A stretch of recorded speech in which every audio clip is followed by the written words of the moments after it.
हो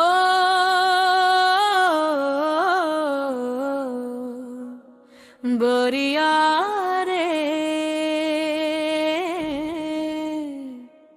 ते मोर मन के रानी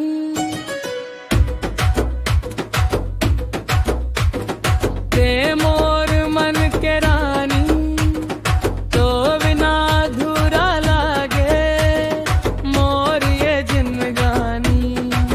ओ तोर पायल के छन छन बाजे मोर दिलवा धड़के, तोर चूड़ी के खन खन सुन के मन मोर बहके।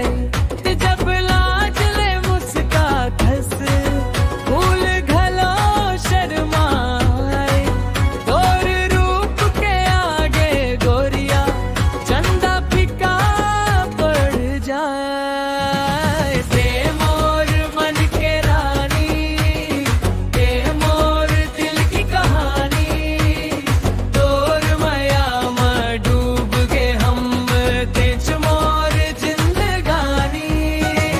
ते मोर मन के रानी तोर बरे ये दिल दीवानी, सांस सांस मत तोर नाम है तेज मोर प्रेम निशानी।